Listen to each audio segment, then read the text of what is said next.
Bukol. Uy! Ba't may trophy ka? Ito ba? Pansin mo pala yan? Kala ko hindi. Ano to, yung nakaraan ba? Yung nakarang linggo, yung di ba may pageant contest dun sa ano?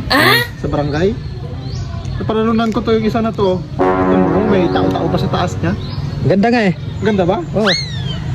Ang kaso lang nakaraan, natawa nga yung mga judges sa akin kasi sa lahat ng mga nag-contestant, ako lang yung natumba. Kaya deserve ko raw makatanggap ng trophy. Ng trophy. Nagtaka rin ako sana, sabi ko mahal ako sa guro ng mga Ay, nakabukol. ano na to, ng mga judges na to. Kaya binigyan nila ako ng trophy. Oh, ganda naman.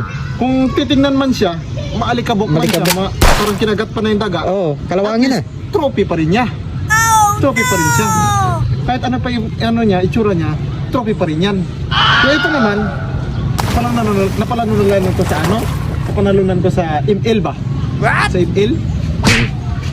Yung tournament namin na yun, yung last fight namin, yung kalaban namin, mga professional talaga, magagaling, yung mga hyper nila. Masiklab mag gamit ng core. Ako yung gamit ko na hero, Digi. Yung assist ko, 100. Ako yung naging MVP. Kaya deserve ko makahawak nito. Kasi yung ginapatago ito eh. Buti ka pa Bukol, nakaranas ka humawak ng trophy. Oo. Kaya mo rin yan susunod. Kung gusto mo, magsama tayo para akin dalawa, next year dalawa, sa'yo dalawa. Ay, 6 na. 6 na. Oo. Diba? Malupit na yun.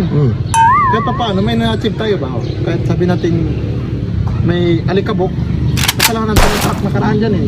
Grabe kasi magpatakbo. Pag ilong ko, napuno din ng alikabok. Walang yung truck yun.